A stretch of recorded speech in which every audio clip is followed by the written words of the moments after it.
Hello guys, welcome back to the channel. তো এই ভিডিওতে আমরা কথা বলবো কলকাতা নাইট রাইডার্স টিমের নতুন প্লেয়ার লাভনীত সিসোদিয়াকে নিয়ে। তো কেকেআর টিম কিন্তু পেয়ে গেল আইপিএল 2025-এ আরও একটি স্টার প্লেয়ার। হ্যাঁ friends, Lovneet Sisodia wicket keeper batsman.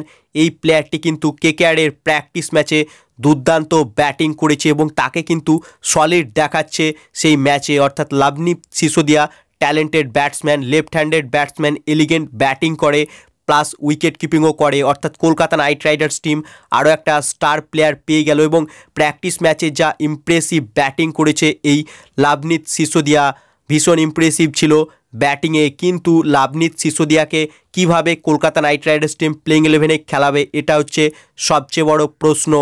যেখানে কেকেআরের কোচেরা ভীষণ ইমপ্রেসিভ হয়েছে এই প্লেয়ারটির ব্যাটিং দেখে এবং ডে বাই ডে এই প্লেয়ারটি কিন্তু ভালোই ব্যাটিং করছে। তাই কেকেআর টিম ম্যানেজমেন্ট চাইবে যে এই প্লেয়ারটিকে যে কোনো ক্রমে প্লেইং 11-এ সুযোগ দেওয়া হোক। তবে প্লেইং 11-এ কীভাবে তাকে ফিট করবে, এটা কিন্তু সবচেয়ে বড় প্রশ্ন।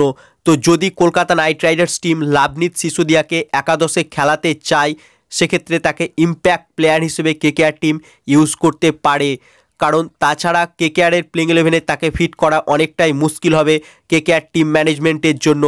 তাই লাভনীত সিসোদিয়া যে কলকাতা নাইট রাইডার্সের প্র্যাকটিস ম্যাচে ভীষণ ইমপ্রেসিভ ব্যাটিং করেছিল, সেই লাভনীত সিসোদিয়াকে কেকেআর টিম এবছর আইপিএলে হয়তো তাদের একাদশে সুযোগ দিতে পারে ইম্প্যাক্ট প্লেয়ার হিসেবে। বাকি তোমাদের কি মনে হয়, এবছর আইপিএলে কেকেআরের এই নতুন প্লেয়ার লাভনীত সিসোদিয়াকে কি কেকেআরের প্লেইং 11-এ সুযোগ দেওয়া উচিত? তোমাদের কি মতামত এ বিষয়ে তা কমেন্ট করে জানাও এবং ভিডিওটি ভালো লাগলে ভিডিওটিকে করো লাইক এবং আইপিএল ও কেকেআর সম্বন্ধে আরও আপডেট পাওয়ার জন্য চ্যানেলকে করো সাবস্ক্রাইব। ধন্যবাদ।